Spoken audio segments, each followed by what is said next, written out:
commence. Bienvenue à cette nouvelle réunion Astuces Financement. Je suis ravie qu'on puisse tenir cette réunion parce que je crois que tous ici présents, on sait que c'est une problématique qui concerne bon nombre d'entreprises martiniquaises. Et nous avons la chance ce soir d'avoir un panel d'intervenants de qualité, des experts du financement des entreprises qui sont là pour vous informer et pour vous aider à solutionner ce problème qui est souvent récurrent dans la vie d'entreprise.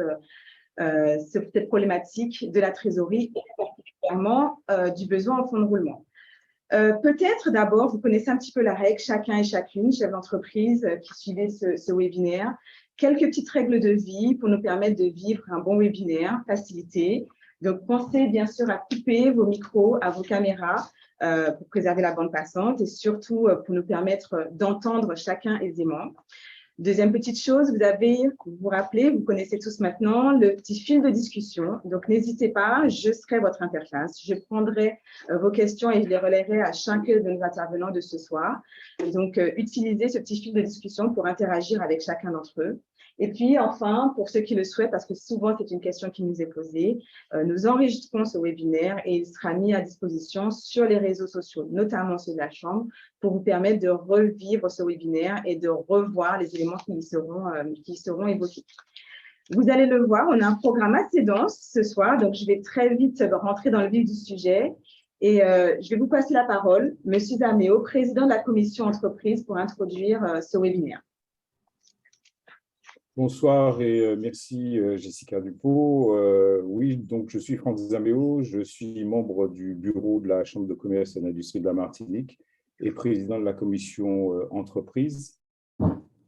Alors, je réitère, bonsoir à tous et merci beaucoup pour votre présence pour cette nouvelle édition de ce rendez-vous régulier consacré à un sujet d'importance pour les chefs d'entreprise.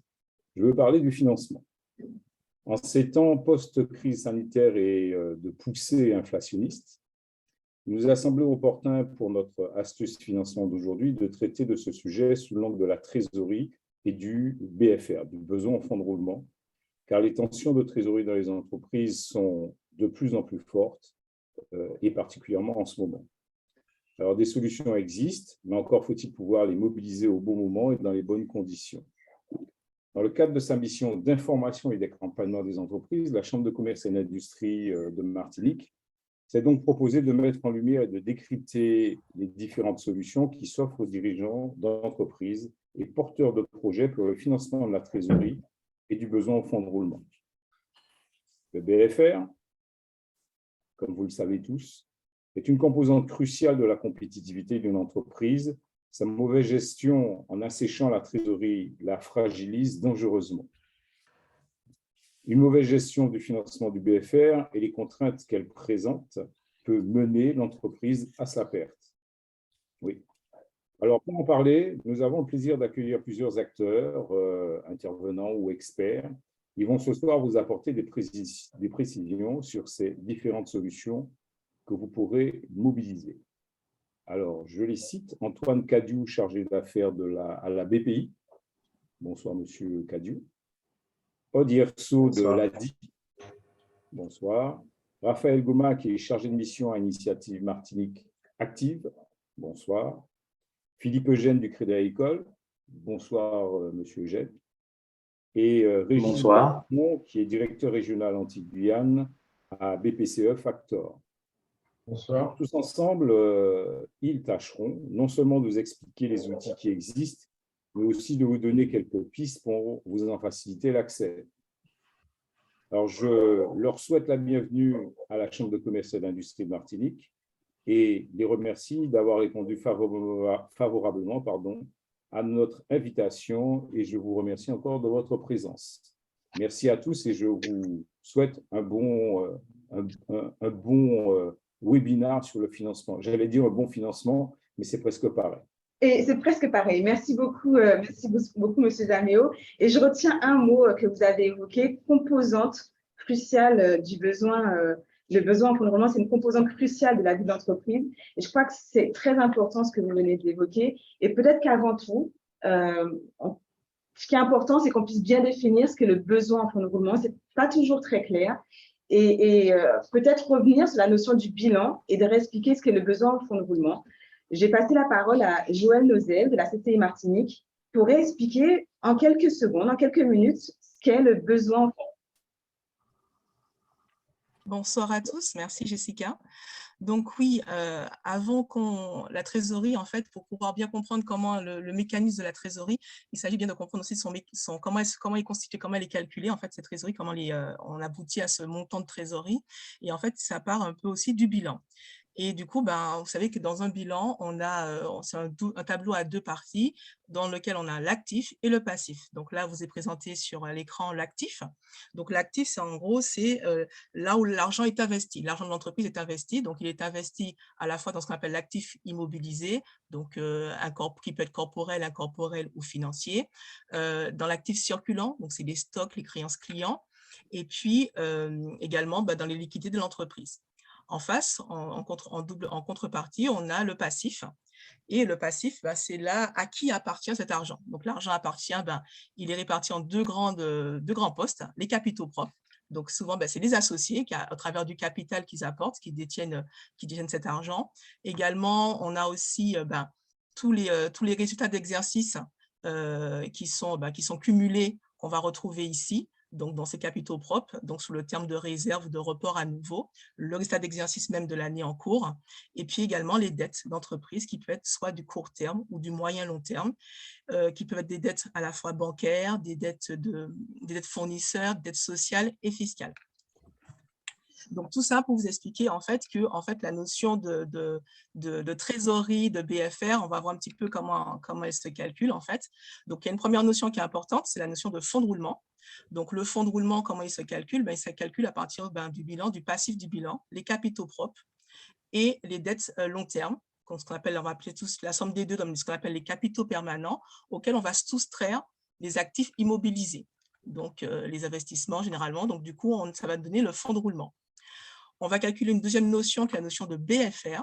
Donc, le BFR, lui, là, se calcule par l'actif circulant auquel on vient soustraire les dettes à court terme. Donc, les actifs circulants, donc c'est essentiellement les stocks de l'entreprise et les créances clients auxquels on soustrait les dettes de court terme, crédit bancaire, dettes fiscales, sociales, voilà, de court terme, et on obtient le fameux BFR. Et lorsqu'on veut savoir le niveau de trésorerie dont dispose l'entreprise, on fait la soustraction entre le fonds de roulement diminué du besoin en fonds de roulement, nous donne la fameuse trésorerie. Lorsque la trésorerie elle est positive, elle vient se placer en actif du bilan, et ça devient, c'est l'argent qu'on dispose en banque, en caisse de l'entreprise. Et lorsque malheureusement elle est négative, c'est-à-dire qu'on a un besoin de trésorerie, elle se manifeste souvent dans le passif au travers du découvert bancaire. Donc, voilà un petit peu pour vous resituer. Donc là, ce soir, ce qu'on a pris comme partie pour vous faire comprendre un petit peu ce mécanisme de la trésorerie, on va vous présenter des solutions. On voit bien que les différents leviers d'action sont autour de cette notion de capitaux propres, de fonds de roulement et de BFR. Donc, ce qu'on va voir ce soir, c'est de voir que on peut financer sa trésorerie par l'augmentation de son fonds de roulement, par également la diminution de son BFR, et puis également, lorsqu'on n'a pas le choix, directement par la trésorerie en direct. Voilà. Jessica, c'était la slide d'après. Voilà. Donc, augmentation du fonds de roulement, réduction. Donc, tous nos acteurs vont s'inscrire et vont vous présenter des solutions qui se situent dans une de ces catégories-là, soit pour augmenter le fonds de roulement, soit pour en diminuer le BFR, soit pour financer la trésorerie directement, le besoin en trésorerie. Et merci beaucoup, Joël. C'était très clair. Je crois que c'était nécessaire de reprendre, de reposer la base de ce qu'est finalement ce besoin de fonds de roulement. Et vous voyez ici donc les trois grands leviers. On va essayer de chacun de nos intervenants de ce soir va expliquer comment, à travers ces dispositifs, ces solutions, s'inscrivent dans un de ces trois leviers. Alors, peut-être pour commencer sur l'augmentation du fonds de roulement, du coup, je te laisse la parole, Joël, pour expliquer un petit peu cette notion de fonds propres et les différentes solutions, parce que souvent, le chef d'entreprise, on lui pose la question, il se pose la question de ses fonds propres et il entend souvent, voilà, j'ai pas assez de fonds propres. Alors, comment actionner ce levier-là? Quel dispositif? Alors, Donc là, sur les fonds propres, en fait, donc soit pour pouvoir augmenter un peu sa trésorerie, d'ailleurs, soit on augmente le capital social. Donc le capital, c'est l'argent que vous avez donné à votre entreprise sous forme de société au démarrage de l'activité. Donc vous pouvez augmenter ce capital. Soit vous pouvez faire également un prêt à votre entreprise, donc via ce qu'on appelle les comptes courants d'associés. Donc là, c'est de l'argent que vous prêtez à votre entreprise. Et puis également, les bénéfices de l'activité. Plus l'activité génère des bénéfices, plus derrière, normalement, ça viendra augmenter votre trésorerie également. Donc voilà, donc c'est un peu… donc ici, il n'y a pas vraiment de solution externe. Alors après, on peut citer, mais c'est vraiment sur des projets très spécifiques, des investisseurs en capital qui peuvent venir souscrire au capital de votre entreprise pour vous aider à augmenter ce capital social. Voilà, mais c'est vrai qu'il y a des conditions très particulières pour pouvoir y répondre. Mais souvent, c'est vos associés, c'est vous-même, et puis c'est l'activité que vous faites qui va venir augmenter ces fameux fonds propres. Merci, merci beaucoup, Joël. Ce que je vous propose, c'est qu'on continue et chef d'entreprise, si vous avez des questions, n'hésitez pas à les poser via le fil de discussion.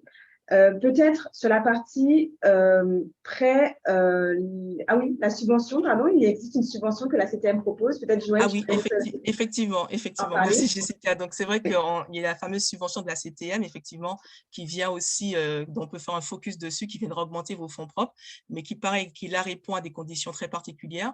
Donc si vous êtes en société, il faut les critères de sélection sont la perte de la moitié du capital social, et également être dans une procédure collective de type redressement d'entreprise. Et là, à ce moment-là, vous pourrez solliciter une aide à la CTM jusqu'à hauteur de 50% de vos fonds propres donc on peut solliciter c'est la CTM qui va apprécier 50% de votre besoin en fonds de roulement.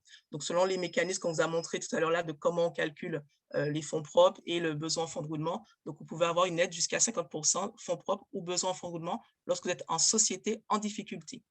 Et puis, vous avez en parallèle, pour ceux qui sont en entreprise individuelle, donc là, c'est des difficultés conjoncturelles et puis des pertes au niveau du compte de résultat 2 années successives.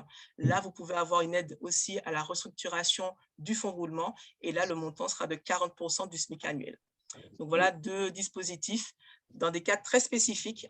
J'insiste dessus parce que du coup, c'est des dossiers à monter et une des conditions, c'est que vraiment qu'il y ait un plan de redressement de l'entreprise. C'est-à-dire qu'on est vraiment sur une entreprise qui est en difficulté et qu'il y a vraiment un plan de redressement qui a été mis en place pour pouvoir, avec des perspectives, de s'en sortir en fait. Voilà. Merci beaucoup, Joël. C'est important aussi d'évoquer cette solution, même si elle est éligible qu'à une partie d'entreprise. C'est quand même important d'aborder ce point-là. Alors, autre point sur les solutions de financement, sur l'augmentation du fonds de roulement, on va s'attarder un petit peu sur les prêts moyen-long terme.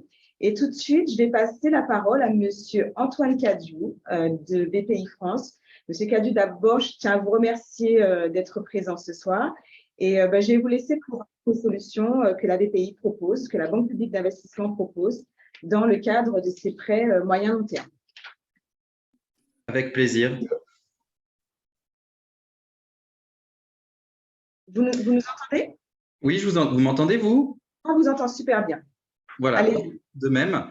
Donc, je vais effectivement vous présenter notre gamme de prêts moyen long terme, du moins une partie.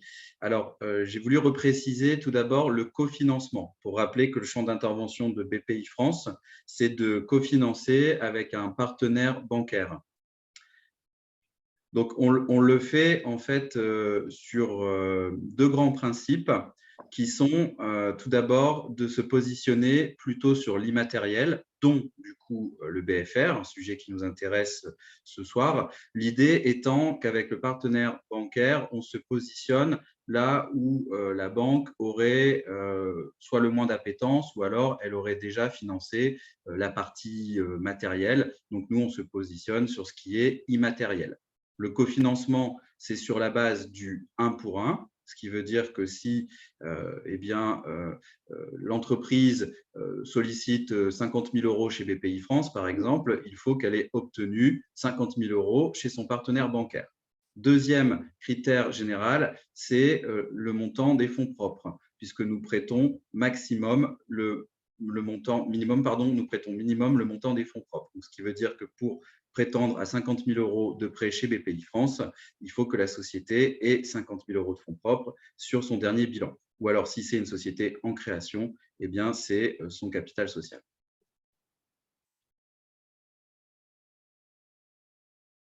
Alors, je vais donc vous présenter les prêts spécifiques qui aujourd'hui, je pense, sont les plus pertinents sur notre territoire et par rapport à ce besoin de BFR. Tout d'abord, on a un prêt vraiment spécifique à l'outre-mer qui s'appelle le PDOM, Prêt Développement Outre-mer. Il a deux versions. Donc pour la partie société en développement, des sociétés qui ont plus de 3 ans. C'est un prêt qui va jusqu'à 750 000 €.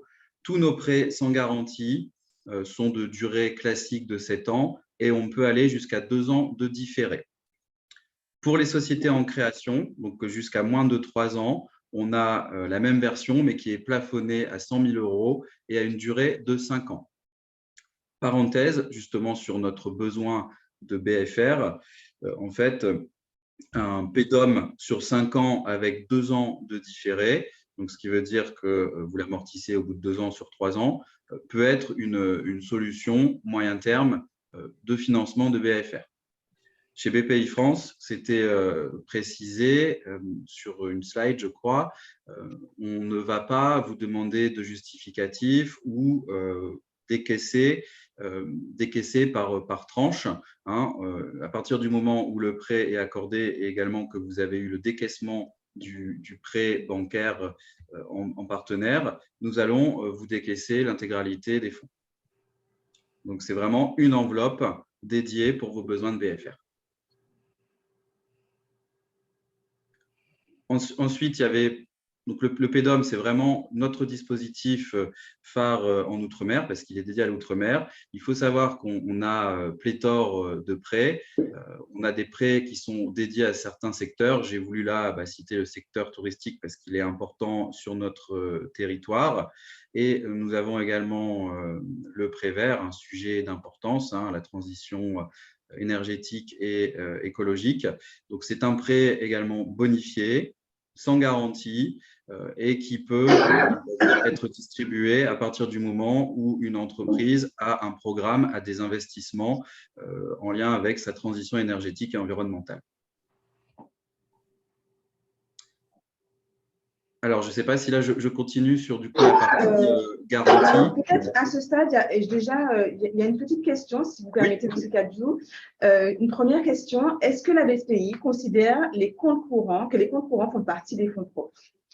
Alors, on revient au bilan présenté tout à l'heure. Les comptes courants d'associés ne sont pas des fonds propres, mais sont des quasi-fonds propres.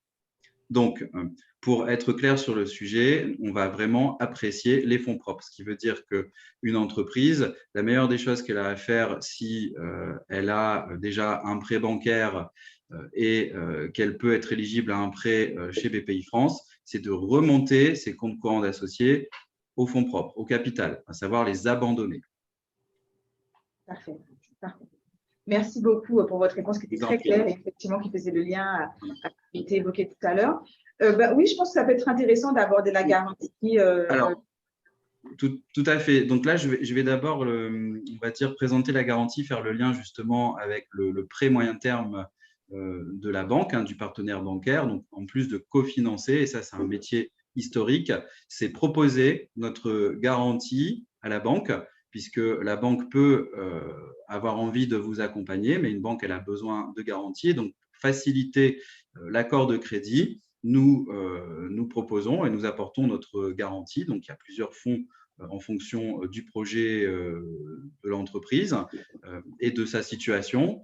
Fonds de création, c'est pour des sociétés qui sont en création avec une quotité importante qui va jusqu'à 70% du montant du prêt. Le fonds de développement, dans le cadre du plan de relance, à savoir jusqu'au 31 décembre de cette année, il est jusqu'à 60% au lieu de 50%. J'ai reprécisé dans les objets de prêt accroissement du BFR lié au programme. Nous avons également un fonds de renforcement de trésorerie. On est toujours dans cette thématique du fonds de roulement, du besoin de trésor, dont New Money et consolidation à moyen terme de concours court terme. Ça, je pense que c'est aussi assez intéressant. à une époque post-Covid où il y a eu des trésoreries qui ont été mises à mal, des découvertes autorisées qui se sont creusées, eh bien, il peut y avoir nécessité, tant pour les entreprises que pour leurs partenaires bancaires, de restructurer des concours court terme. Donc, ce fonds-là y est dédié. Donc là, on est vraiment sur les garanties pour les prêts moyen long terme. Après, je pense que c'est un sujet qu'on va aborder plus tard, c'est sur le court terme. Oui, d'accord. Merci, merci beaucoup. Effectivement, je pense que sur ces fonds de garantie court terme, on y reviendra tout à l'heure. Merci beaucoup, Monsieur Cadiou. Tout de suite, je pense qu'on va regarder une autre solution qui existe, qui est proposée par Initiative Martinique Active. Et pour ce faire, on va accueillir Madame Goma. Merci beaucoup, Raphaël, d'être présente avec nous ce soir. Est-ce que, Raphaël, tu peux nous présenter un petit peu les différentes offres que propose IMA et qui peuvent aider les entreprises sur les solutions, sur leurs problématiques de besoin de fonds de roulement? Très bien, donc merci beaucoup, bonsoir à tous. Donc un peu déjà vous parler de nous parce que souvent on ne parle pas assez de nous. Donc Initiative Martinique Active, on existe depuis 1989. On appartient à 2 réseaux nationaux, Initiative France depuis 1990 et France Active depuis 2016. Donc l'objectif d'Initiative Martinique, c'est justement de favoriser le développement économique par la mobilisation d'acteurs, mais également de financement. Donc, on intervient en création, on intervient également en développement et on intervient aussi pour les besoins en trésorerie. Donc, le prêt qui va vous intéresser spécialement pour la trésorerie, c'est le prêt transition. Donc, c'est un prêt qui est fait à l'entreprise. Il faut qu'elle ait un chiffre d'affaires inférieur à 2,5 millions et qu'elle ait au moins un activité, donc qu'elle puisse nous donner un premier bilan. Donc, ce dispositif, c'est vraiment pour les entreprises classiques. On ne l'aborde pas aujourd'hui, mais on peut également faire du besoin en trésorerie pour les structures de l'économie sociale et solidaire dont font partie les associations. L'objet premier du prêt transition, c'est le besoin en fonds de roulement, c'est les problèmes ponctuels de trésorerie qu'on peut rencontrer, mais également aussi avoir des besoins d'investissement pour favoriser son développement ou sa relance. Donc là, on va pouvoir intervenir sur l'investissement, sauf pour tout ce qui est véhicule, matériel roulant, navigant ou volant. Alors, on a un plafond de prêt qui va être de 50 000 €. Donc, ce sont des prêts à taux zéro. Pour les entreprises du numérique, on va être à 50 000 et pour les entreprises d'autres secteurs, on sera à 15 000 €. L'idée, c'est qu'on va pouvoir financer 50% en fait de votre besoin de trésorerie. Et le couplage des autres 50%, ça peut être vous qui mettez la main à la poche ou ça peut être une subvention, un autre prêt que vous mettez en fait en face du prêt d'honneur transition. Donc, tous les secteurs d'activité sont éligibles, sauf les SCI, les associations et les activités dépendantes d'un ordre. Donc, tout ce qui va être pharmacien, expert comptable, avocat, notaire ne pourront pas bénéficier du prêt transition. Par contre, vous avez l'obligation pour nous solliciter d'être en règle avec vos obligations sociales et fiscales. Comme je le disais, les 50% qu'il vous reste à financer, il n'y a pas d'obligation de financer avec un prêt bancaire. Particularité du prêt d'honneur transition, c'est un prêt qui est fait à l'entreprise. En règle générale, les autres prêts, comme le prêt d'honneur ou le prêt croissant, ce sont des prêts qui sont faits à la personne. Tout simplement, ça veut dire quoi? Que le prêt donné en transition, on va prêter à l'entreprise. Donc, quand on va récupérer les remboursements, ce sera sur le compte de l'entreprise. Donc, c'est vraiment un prêt qui est dédié aux besoins de fonds de roulement, mais on peut également, avec d'autres prêts chez nous, à savoir le prêt d'honneur création, il est possible en fait de pouvoir financer le besoin en trésorerie. Par contre, on va s'arrêter à 16 000 € au lieu de 25 000 €. C'est la slide suivante. Donc là, on va financer 16 000 €. On pourra financer la trésorerie, le stock. Et s'il y a un véhicule roulant, navigant ou volant, on va s'arrêter à 16 000 €. Et également, on a le prêt d'honneur croissance. Croissance, ça veut dire que vous avez déjà 2 premiers bilans. Vous arrivez à la 3e année, vous voulez développer l'activité et que vous avez un besoin en trésorerie, on pourra s'arrêter à 25.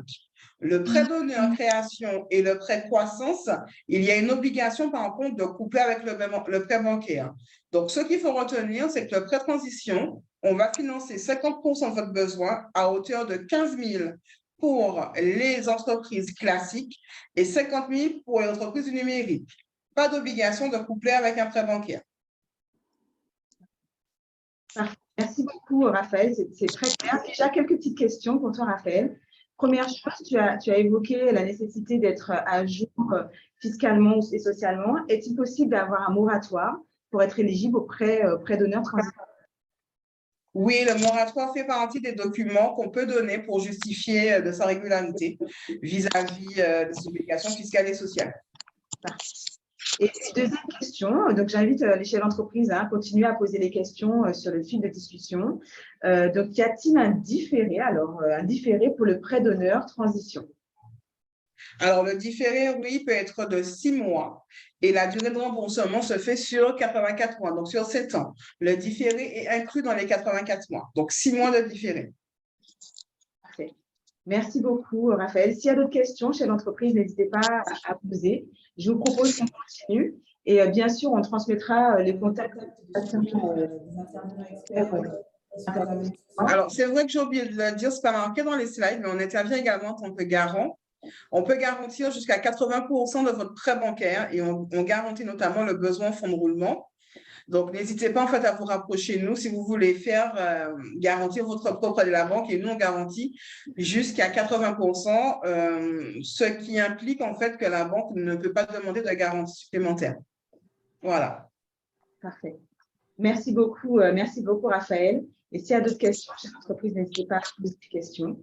Je continue dans notre déroulé des prêts moyen-long terme avec l'ADI, avec Madame Yerso, encore une fois que je remercie, qui est ici présente. Madame Yerso, peut-être présenter en quelques mots l'ADI et puis surtout présenter l'offre de l'ADI et comment cette offre peut accompagner le chef d'entreprise dans cette problématique du BFR. Alors, bonsoir à tous. Merci pour l'invitation. Donc, pour vous faire un petit peu la genèse de l'ADI, à l'instar d'Initiative Martinique Active, nous existons depuis 1989. Donc, c'est une économiste polonaise, Maria Nowak, qui a appliqué et importé ce modèle de microcrédit en France suite à des difficultés sur le marché. Donc, l'ADI, aujourd'hui, c'est 169 000 entrepreneurs qui ont été financés sur le national. Nous existons donc depuis 15 ans en Martinique. Nous suivons à peu près 600 dossiers depuis en tout cas janvier 2022. Aujourd'hui, pour vous parler également de l'ADI, c'est quand même 51% de femmes qui sont financées. Donc, les femmes sont très actives en entrepreneuriat. Donc, l'offre de crédit à l'ADI, nous en avons 3. Mais ce qui va nous concerner essentiellement aujourd'hui, ce sera d'une part le microcrédit, donc Pro, le microcrédit Propulse. Alors, nous n'intervenons que sur des projets qui n'excèdent pas 20 000 € et nous ne faisons pas de cofinancement. Donc, le microcrédit Pro, aujourd'hui, nous pouvons financer donc jusqu'à 7 000 €. Donc, on intervient donc aussi bien sur la trésorerie que sur l'achat de stock, l'achat de matériel. Donc, ce prêt le plafond de ce prêt est de 36 mois, 3 ans. Et le microcrédit du coup Propulse, nous pouvons aller jusqu'à 48 mois. Et aujourd'hui, on peut aller jusqu'à 15 000 € très exactement sur ce de microcrédit. D'accord. Donc, c'est souvent les chefs d'entreprise ont tendance à croire que l'ADI propose que des microcrédits sur des petits montants. Donc là, vous nous confirmez qu'on peut aller effectivement jusqu'à 15 000 €. Maintenant, que sur des projets qui n'excèdent pas 20 000 €. D'accord. Alors, ce qui est important également de noter, c'est que nous, aussi bien pour les personnes qui sont aux minima sociaux que pour les personnes qui sont en interdit bancaire, nous analysons tous les dossiers. Parfait. Parfait. Merci beaucoup, Madame Yerso. Si jamais, encore une fois, je reviens, si vous avez d'autres questions, n'hésitez pas à revenir vers notre intervenante. Merci beaucoup, Madame Yerso, et c'était très clair les solutions qui sont proposées. Nous passons au deuxième volet. On a vu que la première des solutions, donc d'augmenter, de financer son BFR par l'augmentation du fonds de roulement. On a vu les différents prêts à moyen long terme qui sont proposés par les différents acteurs présents. Et l'une des solutions qu'on a vues qu'a présentée Madame Nozel au début, c'est la possibilité effectivement de réduire son besoin en fonds de roulement. Ce qui semble assez logique à ce moment-là, c'est de parler de la gestion du stock et des fournisseurs et d'essayer au maximum de gérer au mieux ses stocks et surtout de gérer les crédits fournis. On le sait, d'essayer au maximum de négocier du temps pour essayer au maximum de soulager un petit peu votre trésorerie. Ce qui va être aussi intéressant, c'est de regarder comment on peut financer financer les postes clients. Et là, je vais m'adresser à Monsieur Eugène du Crédit Agricole pour évoquer en quelques mots l'escompte. Je sais que vous allez reprendre la parole tout à l'heure, Monsieur Eugène, et je vous en remercie d'avance, mais de dire quelques mots sur l'escompte et donner un petit peu cette parole de la banque sur comment fonctionne l'escompte pour les entreprises. Alors, bonsoir à toutes et tous. Alors, effectivement, donc, quand on parle d'escompte, on fait référence aux effets de commerce. Et l'effet de commerce est un titre en fait qui matérialise l'existence d'une créance entre deux entreprises. Une entreprise qui a vendu un service ou un matériel à une autre et qui a donc une créance sur une entreprise qui est débitrice. Et ce titre peut être escompté, c'est-à-dire qu'il peut être cédé à la banque qui va faire une avance. Puisqu'en fait, l'escompte, qui pendant très longtemps existait dans un format papier comme un chèque, aujourd'hui est totalement dématérialisé et échangé via les plateformes d'échange interbancaires. Et donc, l'entreprise qui a cette créance peut demander à sa banque l'escompte, c'est-à-dire d'anticiper l'échéance, puisque quand vous avez un effet de commerce, il y a une échéance de paiement qui est fixée, contrairement à un chèque qui peut être encaissé à tout moment. Lorsque vous avez un effet de commerce, vous avez une date d'échéance fixée, 30 jours, 60 jours ou 90 jours. Et donc, l'entreprise créancière qui a entre les mains cet effet de commerce et qui a besoin de trésorerie peut demander à sa banque d'escompter cet effet de commerce, c'est-à-dire de lui faire l'avance de la somme qui lui est due par son client. Et donc, la banque peut mettre en place ce qu'on appelle un plafond d'escompte, par exemple de 200 000 €. Et dans ce plafond, l'entreprise cliente de la banque pourra céder à sa banque des effets de commerce pour un total correspondant à ce plafond. Et ça peut être 10 fois 10, ça peut être 7 fois 20, voilà, et régulièrement alimenter et utiliser ce plafond. Donc, c'est un moyen effectivement d'accélérer la mobilisation des effets de commerce et de créances et de répondre à un besoin de trésorerie de l'entreprise. Alors, il faut dire que les effets de commerce sont de moins en moins utilisés et que d'autres moyens de paiement tels que les virements, les paiements par carte ou les prélèvements prennent nettement le dessus, enfin quand je dis prennent le dessus, augmentent au détriment des effets de commerce malgré cette dématérialisation, cette possibilité d'échanger par voie électronique. Pour vous donner un exemple, en France, sur une année, la dernière année, il y a eu à peu près 70 millions d'effets de commerce quand on a 4 milliards de prélèvements et 4 milliards de virements et 1 milliard de chèques. Vous voyez, donc ça reste un usage confidentiel qui ne concerne d'ailleurs que les entreprises. Donc, en résumé, les effets de commerce existent toujours. Ils peuvent être escomptés auprès des banques pour accélérer le règlement et réduire les délais et les mobiliser pour soulager la trésorerie des entreprises. C'est vrai que c'est une vraie réalité pour les entreprises qui parfois voient le temps et qui ont des créances clients énormes et qui sont payées à 90, ça fait l'idéal, 90 jours. J'ai envie de dire, certains connaissent plutôt 120 jours, voire un peu plus. Et donc, ça peut être une vraie solution pour soulager un petit peu, en tout cas, leur trésorerie. Tout à fait, puisque la banque anticipe et permet à l'entreprise de ne pas avoir à attendre l'échéance et voir des fois, malheureusement, les délais qui vont au-delà de l'échéance prévue initialement dans les faits de commerce. Voilà. Merci beaucoup, Monsieur Eugène. On va vous retrouver dans quelques minutes pour évoquer d'autres solutions de financement. Pour continuer sur ce sujet du financement du poste client, j'ai passé tout de suite la parole à Monsieur Bonnefond qui est juste en face de moi. Monsieur Bonnefond, merci encore d'être présent. Et est-ce que vous pouvez nous présenter l'offre de la BPCE Factor et surtout les différentes solutions qui peuvent soulager la trésorerie, notre problématique de ce soir? Ok, donc merci de me donner la parole. Donc, bonsoir à tous. Le sujet va donc vous parler d'affacturage, qui est une technique de financement qui s'inscrit pleinement dans la réduction du besoin en fonds de roulement. Pour ma part, je m'occupe localement de deux structures, enfin, de la filiale spécialisée en affacturage aux Antilles, qui s'appelle BPCE Factor, donc qui dépend du groupe bancaire BPCE, donc BRED, Banque Populaire et Caisse d'Épargne. On est aux Antilles depuis 2000, on est 13 collaborateurs et on gère toutes les lignes de financement en affacturage du groupe. Voilà, donc on n'est pas loin, hein, on est au Lac-Quentin en Martinique et en Guadeloupe, on est dans la zone industrielle de Jarry. Alors, l'affacturage, à quoi ça sert?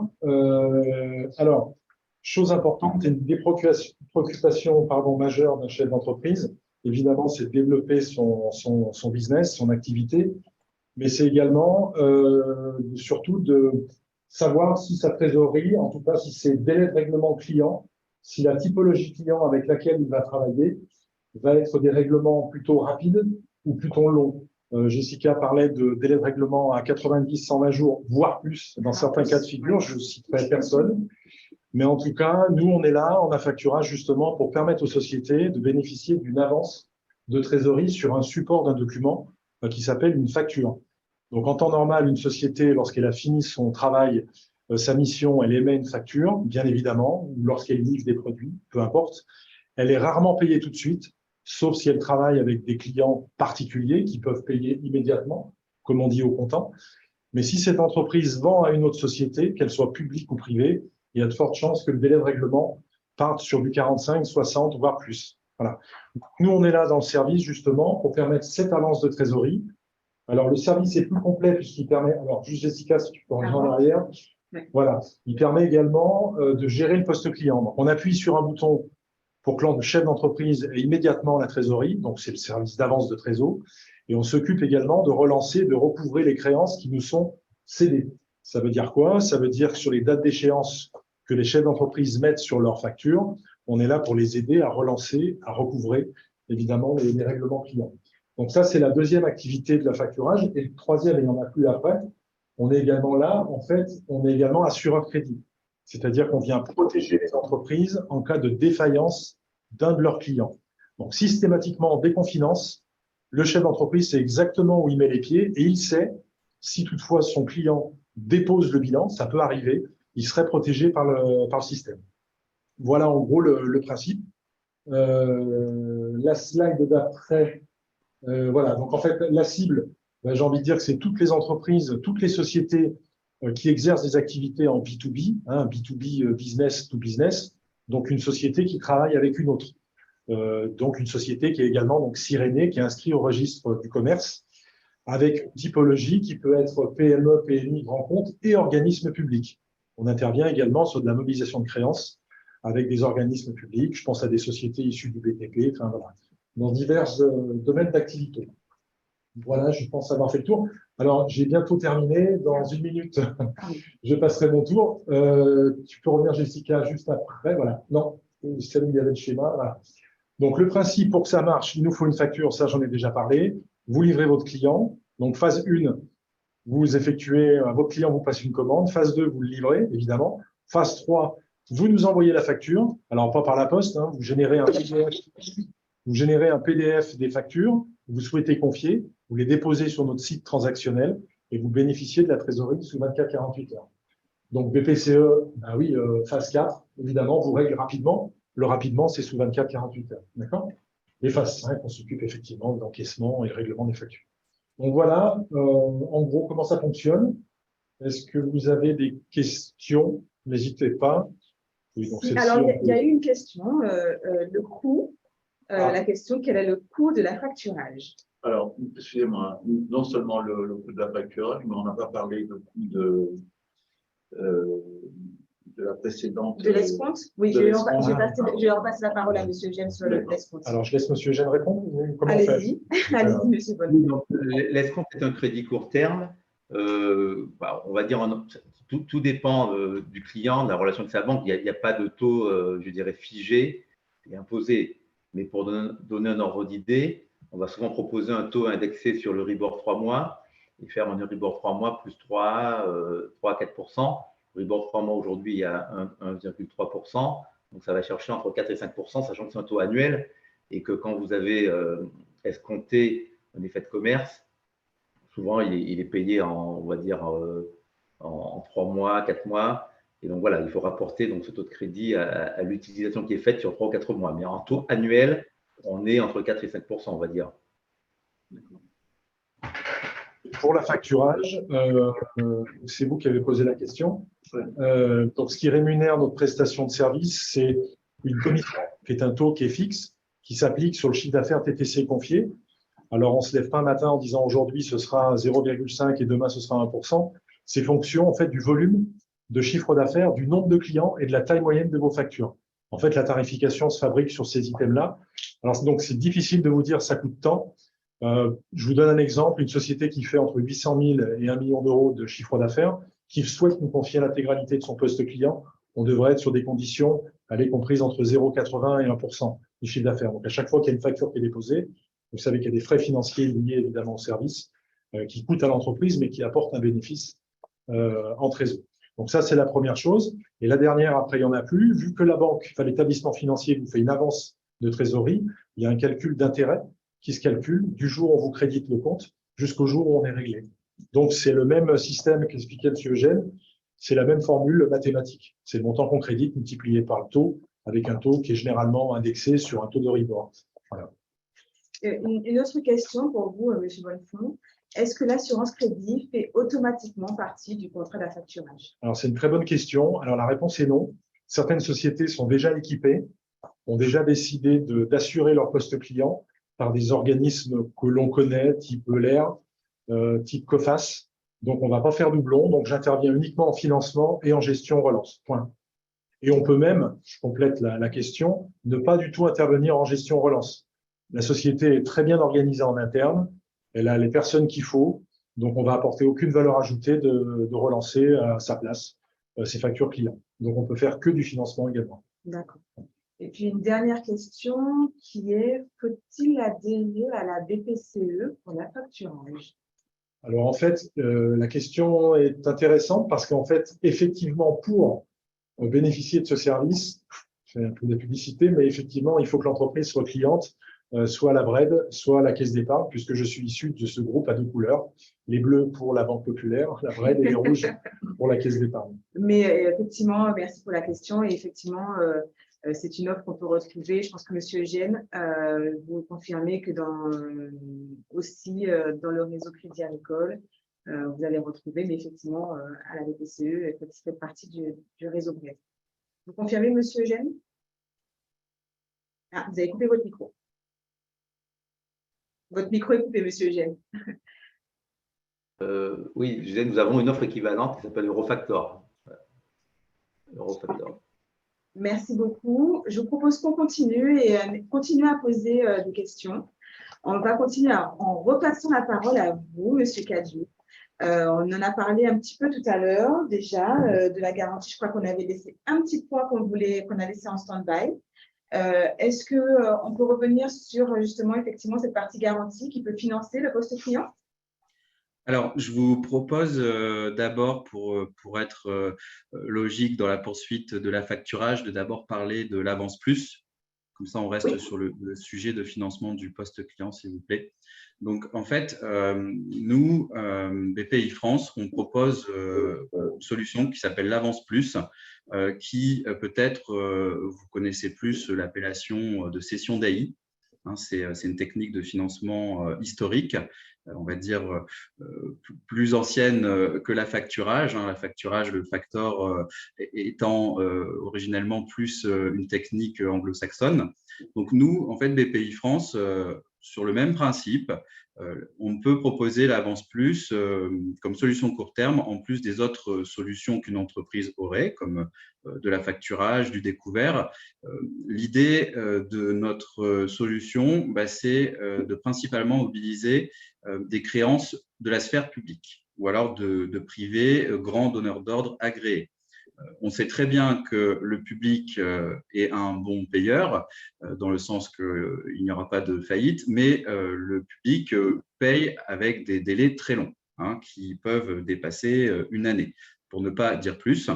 Donc, nous, avec l'avance plus, nous avons la capacité de mobiliser ces créances, ces factures sur des durées plutôt longues.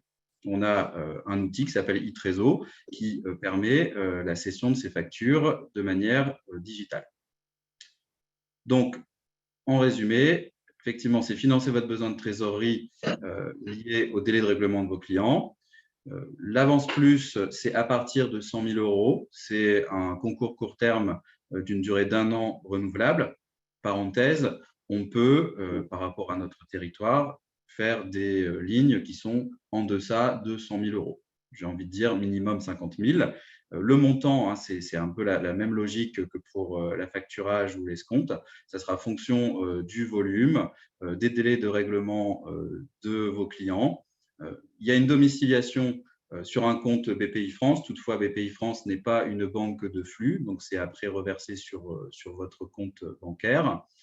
Nous faisons de la cession ligne à ligne avec identification de vos acheteurs, on les enregistre. Ensuite, on finance jusqu'à 100%. Ça, c'est quelque chose d'important. Et nous avons une spécificité pour donner un coup de pouce supplémentaire aux entreprises ultramarines, c'est qu'on a une garantie outre-mer qui permet de se libérer, notamment de la constitution d'un gage espèce. Donc, ça dégage encore plus de trésorerie. Pour synthétiser ce schéma, hein, on est un peu sur des similitudes avec l'affacturage. Eh bien, vous voyez qu'il y a vous, votre acheteur. Donc, tout d'abord, c'est une signature de marché. Ensuite, il y a une cession du marché du contrat qui nous est faite, une notification de la cession à votre acheteur, une facturation, une cession de votre facture en ligne. On vous avance la trésorerie. Et à la fin, il y a le paiement de la facture.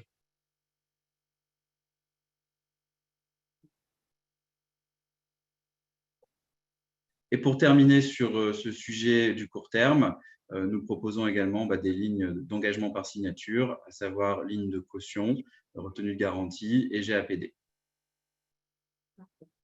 Parfait, merci beaucoup, M. Cadiou, pour ces points.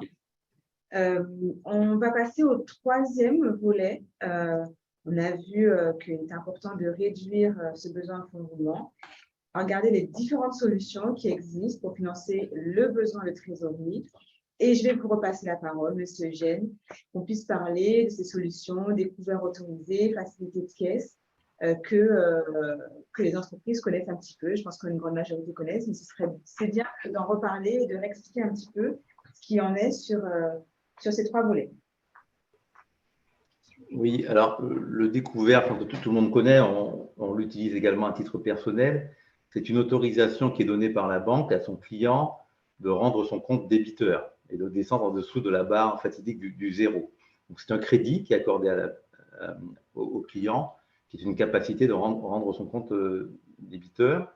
Alors, c'est souvent adossé au chiffre d'affaires, proportionnel au chiffre d'affaires.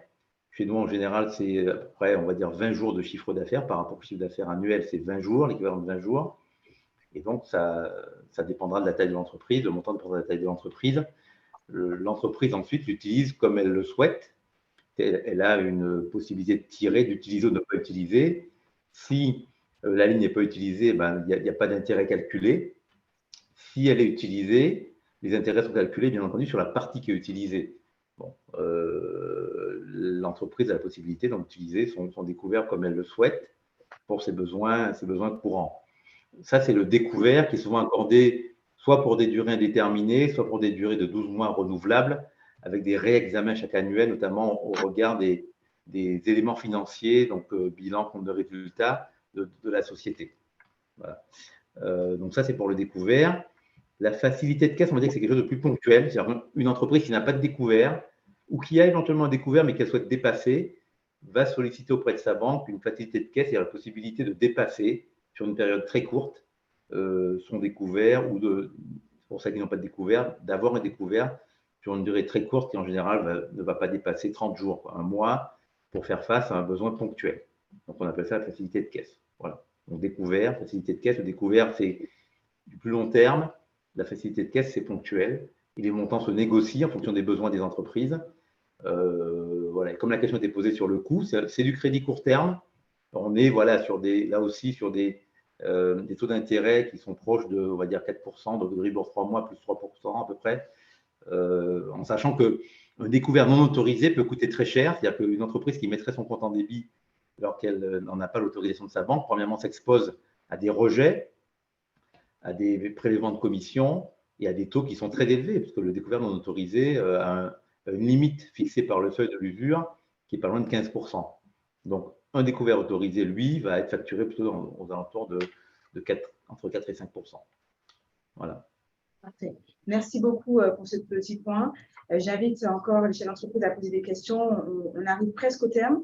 Je ne voulais pas qu'on clôture les solutions de financement. Ça va aborder quelques subventions que proposent certains de nos partenaires. Je pense que j'ai fait une petite… c'est M. Cadiou qui doit intervenir. Non, voilà, ici. Pardon, excusez-moi, sur l'aide financière que propose la CGSF.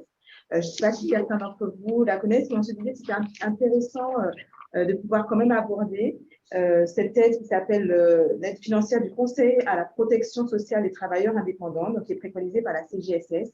Vous voyez le détail même sous vos yeux. Donc, l'idée, c'est d'apporter des aides financières exceptionnelles pour les chefs d'entreprise qui sont en difficulté.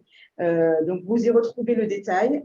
Vous avez d'un côté l'aide qui est pour l'aide aux cotisants en difficulté avec un plafond maximum qui peut aller à 6 000 €. Et puis, d'un autre côté, je pense que certaines la connaissent un peu mieux, c'est l'AFE, l'aide financière exceptionnelle, qui elle aussi est de 6 000 € et qui est préconisée par la CGSF. Vous retrouvez, on vous fera passer le support chef d'entreprise et vous retrouverez sur le site, sur le lien que vous retrouvez ci-dessous, le détail de exceptionnelle qui est préconisée par la CGSF. Pour la deuxième solution, je ne voulais pas aussi qu'on ne puisse ne pas aborder la solution préconisée pour les aides au loyer, puisque je sais que beaucoup de chefs d'entreprise durant la période sanitaire, la période de crise sanitaire, pardon. Donc, vous avez notamment les différents VCI qui proposent chacun sur vos territoires, donc soit Cap Nord, CACEM, ou l'espace sud, des subventions pour l'aide au paiement de loyer. J'en parle très brièvement parce que c'est des subventions qui vous permettent, des subventions d'exploitation, donc qui vous permettent d'aider au paiement des loyers, qui rentrent quand même dans des circonstances un petit peu particulières.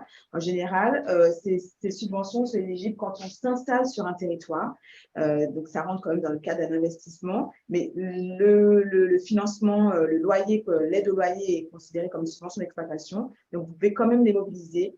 Là encore, vous retrouverez les liens pour pouvoir en savoir plus sur chacun de ces dispositifs. Donc, chaque territoire a ses propres conditions pour pouvoir être éligible à ces dispositifs sur l'aide à la trésorerie.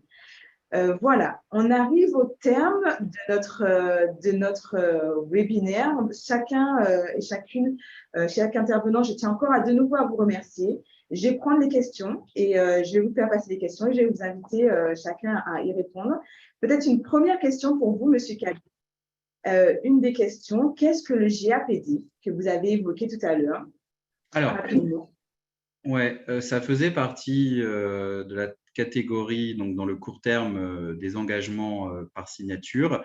Et GAPD, ce sont les initiales de garantie à première demande. Donc, ça va surtout s'adresser à des entreprises du secteur du bâtiment. Parfait. Merci beaucoup. Une autre question, je pense qu'elle est adressée un petit peu à vous tous, experts du financement. S'il y a une faillite ou un redressement judiciaire, comment gérez-vous ça au sein de chacune de vos entités? Je vais peut-être commencer par vous, Madame Yerso-Poladi, en cas de faillite, redressement judiciaire, et puis peut-être aussi toi, Raphaël, sur ce point-là, comment ça se passe?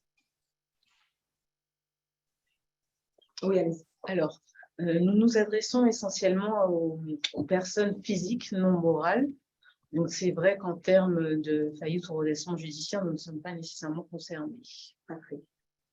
Raphaël, je peux te laisser répondre sur l'approche d'IMA sur cette problématique? Ou quelqu'un d'autre, peut-être? Alors, nous, si l'entreprise est en redressement ou autre, nous, on n'intervient pas en fait sur les entreprises qui sont vraiment en difficulté. Il faut vraiment avoir un problème de trésorerie ponctuel, donc on est plutôt sur du conjoncturel en fait. Il faut vraiment nous justifier. À ce moment-là, on peut voir si on intervient ou pas en prêt. Je pense que la question, c'est aussi si jamais l'entreprise bascule, peut-être banque, monsieur Eugène ou monsieur Bonnefond sur ça. L'entreprise a des difficultés, comment ça se passe? Alors, moi, si la question, pardon, est sur les clients de l'entreprise, vu que dans le système à facturage est intégrée la solution d'assurance crédit, du coup, puisqu'on est là pour indemniser, expliqué tout à l'heure, l'entreprise qui met en place la facturage en cas de sinistre d'un de ses clients. Donc, pour répondre à cette question, au rayon, effectivement, encore une fois, entreprise qui vend à une autre entreprise, la solution, elle est trouvée à la facture. Une question peut-être aussi pour vous, monsieur Eugène. Est-ce que l'escompte peut s'appliquer, par exemple, pour les associations qui se sont vues notifier des subventions publiques, mais qui doivent attendre plusieurs semaines ou plusieurs mois avant de recevoir les fonds? Alors, comme je l'ai précisé, l'escompte s'applique, on va dire, aux effets de commerce. Après, pour les subventions, il y a d'autres mécanismes de préfinancement de subventions pour les associations ou entreprises ou autres agents économiques. Là, on sera plutôt dans le cadre d'un préfinancement de subventions dans le cadre de la loi dite loi d'AI, qui permet à un bénéficiaire d'une subvention d'en obtenir le préfinancement auprès d'un établissement financier. On ne parle pas d'escompte dans ce cas, moins d'escompte. Peut-être une dernière question avant qu'on clôture et je vous invite, vous voyez un QR code s'afficher, à nous laisser votre avis et questions, commentaires sur les différentes points que vous avez vus cet après-midi. Une question, la dernière question alors, qui est peut-être plus une réflexion pour M. Cadieux sur les conditions d'obtention des dispositifs BPI. Ce chef d'entreprise demande si les conditions ne sont pas un peu difficiles pour le tissu économique local. Les conditions, vous avez dit? Les conditions d'obtention d'une aide BPI, d'après BPI, est-ce qu'elles sont adaptées à une entreprise locale? Oui, moi, quand je vois notre bilan en nombre d'entreprises accompagnées, de prêts distribués, de subventions, je pense que oui. Que la BPI, c'est d'ailleurs la raison pour laquelle on vous a invité, la BPI effectivement est un acteur incontournable du financement des entreprises pour les entreprises locales et effectivement est acteur sur cette question, sur cette question notamment du BFR. En plus, après, peut-être que la question, parce que je suis surpris de cette question, donc j'essaie de la préciser peut-être. Peut-être que c'est lié effectivement à notre champ d'intervention qui est très effectivement conditionné, notamment le partenaire bancaire. Comme je le redis, on fait du 1 pour 1. Ça, c'est fondamental. Effectivement, également par rapport aux fonds propres. Donc, BPI France, on est, on va dire, un partenaire financier à solliciter à côté, en plus, pour faciliter le bouclage du plan de financement, voire le bonifier. Mais nullement, nous n'aurons, on va dire, vocation à financer à nous seuls les besoins d'une entreprise ou de sa création. Ce n'est pas du tout notre vocation et ça ne serait pas bien, puisque avant tout, une entreprise doit être accompagnée par ses actionnaires et par les différents partenaires sur la viabilité de son projet. Parfait. Nous, on vient bonifier avec des prêts sans garantie et des taux bonifiés. Parfait. Merci beaucoup.